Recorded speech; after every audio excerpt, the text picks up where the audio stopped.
Vamos a irnos ahora sí con el mensaje a Esmirna. Y escribe el ángel de la iglesia en Esmirna, el primero y el postrero. El que estuvo muerto vivió y dice esto. Yo conozco tus obras, ¿vale? Entonces continuamos con lo mismo. Yo conozco tus obras, para que no vuelvan a hacerle caso a ningún dirigente religioso que diga que son salvos por gracia y que shalala, shalá. Yo conozco tus obras y tu tribulación, tu sufrimiento y tu pobreza, pero tú eres rico. ¿Por qué? Y las blasfemias de los que se dicen ser judíos y no lo son, sino sinagogas de Satanás. Curiosamente en el primer capítulo yo les hablaba de esto, ¿no? Que yo he visto que muchas iglesias mantienen el mensaje de cuando llegue Jesucristo, que de pronto dirá, por cuanto lo hiciste por el más pequeño, lo hiciste por mí, tomáis el reino, y a los otros les dirá, alejaos hacedores de maldad, no los conozco. Y entonces ahí habla, ¿no? De que yo profetice a tu nombre, echamos fuera demonios. Eso no es suficiente para poder obtener el reino, porque el mensaje de ese Jesucristo es generar el ticún, hacer el bien a los demás para poder tomar el reino. Entonces, yo conozco tus obras y tu tribulación y tu pobreza, pero tú eres rico. Y las blasfemias de los que se dicen ser judíos y no lo son, sino sinagogas de Satanás. No temas en nada lo que vas a padecer. He aquí, el diablo echará a algunos de vosotros en la cárcel para que seas probados y tendréis tribulación por 10 días. Sé fiel hasta la muerte y yo te daré la corona de la vida. Y el que tiene oído, oiga lo que el Espíritu dice a las iglesias. El que venciere no sufrirá daño de la segunda muerte. Entonces, aquí en la parte de lo que está escrito, en esta parte de la iglesia como es de Esmirna, resulta que es una iglesia en la cual eres pobre, entre comillas, ¿no? No te ha interesado el ministerio de la abundancia ni cosas así.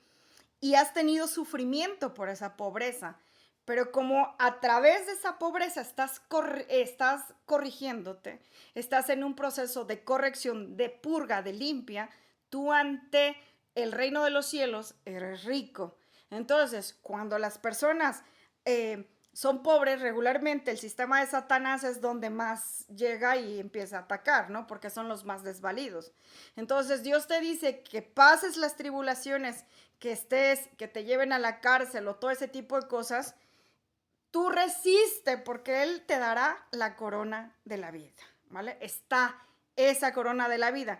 Y hay una periodo, yo siempre me he preguntado si esto de que marca los 10 días de tribulación habla de 10 años, porque regularmente hay unas definiciones que un día pues es un año, ¿no?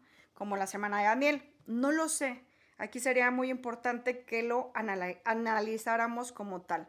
Otra de las cosas importantes que dice es que el que venciere no sufrirá daño de la segunda muerte. Entonces, hay dos muertes.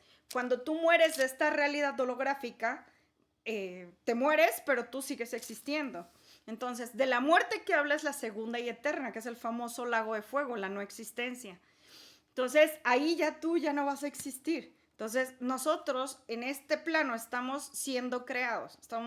Mejido dice que estamos en el octavo de la creación. Yo no sé si es el séptimo, porque dice el séptimo descansó, no nos dejó que nosotros hiciéramos lo que quisiéramos y Dios nos está observando. No sé qué día es, pero sé que es un día de la creación, eso estoy seguro. La creación no ha terminado. Estamos siendo creados. Aquí se van a crearse ángeles y demonios. Por eso es que tú estás viendo que los que están siendo creados ángeles, curiosamente, el número de 14 tiene que ver mucho con eso, por eso son 14, 14, 14 y el periodo de 42 meses.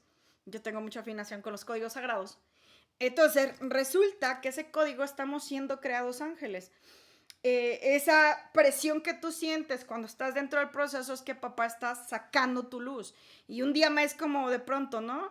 Para poder sacar la luz te tiene que presionar. Hay una parte en la Biblia donde hace ya mis escogidos, los pasaré por el fuego, los templaré. Bueno, una zarandeada para hacerte fuerte, Papá no te está castigando, te está haciendo fuerte para que puedas vivir entre los impíos, porque los impíos tienen una maldad terrible.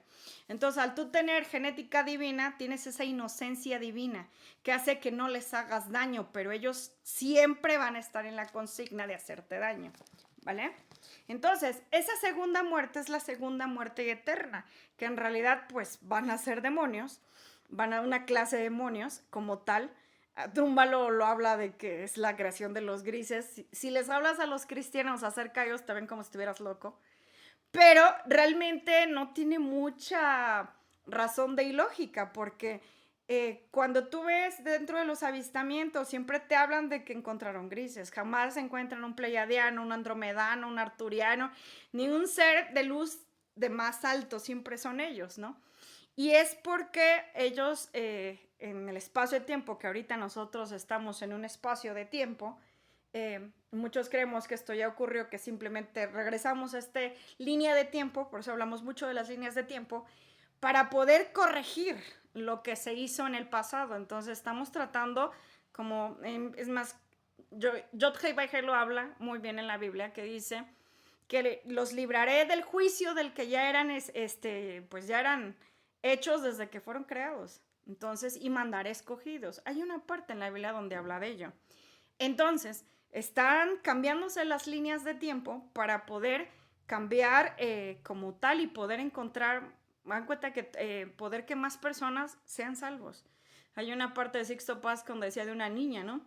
De que estaba en el mar sacando estrellas y dice, cuando tú ya sacaste 50 estrellas, 100 ya se ahogaron. Y la niña le decía, pero salve a 50. Entonces, es lo mismo que estamos haciendo con este proceso de las obras. Cuando tú comienzas a hacer lo que vienes a hacer así, que es quitar lo que Satanás hizo mal aquí en la tierra, tú comienzas a cambiar la línea de tiempo de las personas porque empiezan ellos a ver la vida con mayor amor. Entonces, al ver la vida con mayor amor, ellos empiezan a cambiar su percepción de tinieblas y comienza a emerger la luz. Y entonces ellos ya no van a estar viviendo a través del rencor, del odio, del resentimiento, sino van a cambiar a través del amor, y cuando hay ese proceso su vida cambia. Y entonces cambiaste su realidad, y ese es el trabajo de los hijos de la luz. Hay muchas cosas que nosotros las semillas estelares hablamos que me he dado cuenta que los cristianos satanizan o no entienden. Pero es lo mismo que está escrito, y hay una definición muy padre, porque Jesús decía, si las cosas terrenales no las entienden, cuanti más las celestiales, ¿vale? Y en la parte del libro de Enoch dice, el conocimiento se le dará a los escogidos, ¿vale? Porque por eso es que ahorita hay una encarnación de esas vasijas especiales que jamás habían podido encarnar en la tierra por la densidad y por la falta de genética, de vasijas de genética en esta tierra. En el pasado no se podía que las semillas estelares pudieran encarnar. Inclusive platica con cualquier semilla estelar y todos se van a decir, o por la mayoría, que todos tienen una historia de que les costó trabajo nacer, porque Satanás desde el día 1 estaba tratando de que no entraran. Y la vida que han tenido todas las semillas estelares es un proceso de sufrimiento tras sufrimiento, toda la vida, de procesos de sufrimiento, porque son los más atacados por la oscuridad, porque la oscuridad quiere impedir que la luz aflore aquí en la tierra. Vamos a continuar con el mensaje a Pérgamo. Y escribe el ángel de la iglesia en Pérgamo, el que tiene la espada aguda de 2 filos, dice esto: yo conozco tus obras y donde moras, donde está el trono de Satanás, pero retienes mi nombre y no has negado mi fe, ni aun en los días que Antipas, mi testigo fiel, fue muerto entre vosotros, por donde mora Satanás. Pero tengo unas cosas contra ti, que tienes ahí a los que retienen la doctrina de Balaam, que enseñaba a Balac a poner tropiezo a los hijos de Israel, a comer de las cosas sacrificadas a los ídolos y a cometer y a cometer fornicación. Y también tienes a los que retienen la doctrina de los nicolaitas, que ya habíamos hablado. la que yo aborrezco. Por tanto, arrepiéntete, pues si no vendré a ti pronto y pelearé contra ellos con la espada de mi boca. El que tiene oído, oiga lo que el Espíritu dice a las iglesias. Al que venciere, daré de comer del maná escondido y le daré una piedrecita blanca. Y en la piedrecita escrito un nombre nuevo, el cual ninguno conoce, sino aquel que lo recibe. Fíjense que yo no me acordaba, porque de todas las cosas de Apocalipsis, pues todas las comprendo y las he visto. Pero esto no recordaba que cuando estaba muriendo Piruches, en su cuerpo tenía piedrecillas blancas que de pronto empezaron a comenzar a salir. Después, vino un ángel por él cuando murió. Entonces me comencé a recordar eso y dije, wow, wow, wow, ya lo vi. Entonces vamos a... Se dice que Balac era el rey de los moabitas, quien, temiendo al avance de los israelitas, contrató al profeta o adivino Balaam. A pesar de los sobornos y la insistencia de Balac, solo pudo bendecir a Israel, porque Dios se lo ordenó. Sin embargo, Balaam luego aconsejó a Balac que hiciera que los israelitas cayeran en pecado sexual e idolatría, lo que resultó en la ira de Dios y la muerte de muchos israelitas. Anteriormente, pues ya había explicado acerca de los nicolaitas, ¿no? De la perversión sexual y, bueno, todas las doctrinas de los nicolaitas. Entonces, un profeta lo mandó a poder maldecir a Israel y todo lo contrario, lo bendijo, ¿no? Pero la insistencia, ¿no? de esa energía de hacer daño, pues terminaron por cometer pecados de fornicación y de idolatría, y eso era muerte como tal. Entonces llegó a hacer mucho daño, y entonces en estas iglesias como tal, a veces se puede caer en ello, ¿no? De poder maldecir a alguien que, por ejemplo, en este tiempo caótico en el que comenzó la energía y en la que fue contra los mártires y murieron muchos mártires, era porque todas las maldiciones de la tierra estaban cayendo en los hijos de Dios. Entonces, por eso es que a muchos, papá, yo a veces cuando terminó el cautiverio, él me explicó con mucho amor, porque me encanta esa frase que dice, y yo te haré entender. Él me explicó que si no me hubiese puesto en cautiverio, no me hubiese podido proteger. Entonces, yo siempre he visto seres protegiéndome, cuidándome, viendo qué estoy haciendo, qué no estoy haciendo, ¿vale? Y esa en función es para protegerte, para evitar que otros estén haciendo. Y me alejó completamente para que todas esas maldiciones que estaban recayendo no cayeran en mí, ¿vale? A veces Dios hace cosas que de verdad nos llegan de asombro. A mí no me dejó de asombrar todas las cosas que papá ha hecho, el prepararnos lugares. Yo llegaba al lugar y me decía, ay, tuviste suerte. Antes no había agua, no había esto, y de pronto no había transporte, y de pronto papá, recuerdo en San Juan, me fui y se fue el transporte. O sea, veía cómo cambiaba todo cuando yo iba caminando por los espacios. Y en el otro lugar les llegaban bendiciones y la gente se daba cuenta. O sea, la gente se daba cuenta.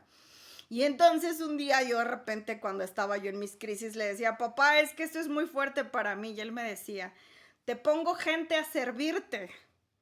Te sustento todo lo que tú me pides. Te he dado todo lo que tú me has pedido. O sea, aguanta tantito. Entonces yo dije, bueno, es cierto. Entonces, a veces papá te muestra, ¿no? De que yo siempre te he protegido, te he cuidado, y hay cosas en las cuales solo te pido que aguantes tantito. O sea, te estoy cuidando, y a veces tienes que pasar este tipo de cosas para que te puedas proteger. Entonces, eso es la tribulación.